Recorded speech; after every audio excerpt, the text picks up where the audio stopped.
জয় হিন্দ। দেখো, তোমাদের জন্য বলে দিই একটা খুশির খবর। তোমাদের এসএসসি কনস্টেবল জিডি যে কোনো চাকরির পরীক্ষা দাও না কেন, তার যে হেড অফ দ্য ডিপার্টমেন্ট কে প্রশ্ন তৈরি করছে সেটা তোমাদের দেখতে হবে। এবার তৈরি করবে এডিকিউটিভ প্রশ্নপত্র। আর যে সেই প্রশ্নপত্রগুলো ইউটিউবে দেখাবে, তোমাদের সবাই বোকা বানাচ্ছে যে ইউটিউবে আমরা এডিকিউটিভ প্রশ্নপত্র করাচ্ছি। এডিকিউটি আর টিসিএস এর সম্পর্ক এইরকম, ক্রস ক্রস। ঠিক আছে? কারণ যদি এডিকিউটি এজেন্সি পাই তাহলে টিসিএস পাবে না। ঠিক আছে? কোনোদিন দেখেছো কোনো দুটো পার্টি যারা বিপক্ষে আছে, কেউ মুখ্যমন্ত্রী কেউ প্রধানমন্ত্রী, আলাদা আলাদা পার্টি, তারা একসাথে জোট হয়েছে? হবে না তারা কোনোদিন।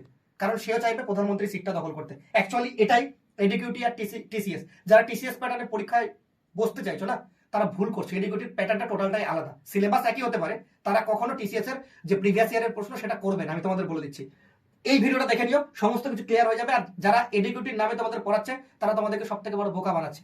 এডিকিউটির কোনো প্রশ্নপত্র দেখালে তাকে সংবিধানের আন্ডারে এনে 1 কোটি টাকা জরিমানা করা হবে। এই ভিডিওতে সম্পূর্ণ কিছু বলা আছে। মাথায় রাখবে, সোশ্যাল মিডিয়াতে আমরা নাও করাতে পারি, কিন্তু কিছু কিছু জায়গায় আমরা সেগুলো চেষ্টা করতে পারি। সেটা কোথায়, এই ভিডিওটা দেখলে সমস্ত কিছু ক্লিয়ার হয়ে যাবে। আর টেক্সটবুক বাংলা চ্যানেলকে তোমরা দেখার চেষ্টা করো। ভালো থেকো, সুস্থ থেকো। জয় হিন্দ, জয় ভারত, বন্দে মাতরম।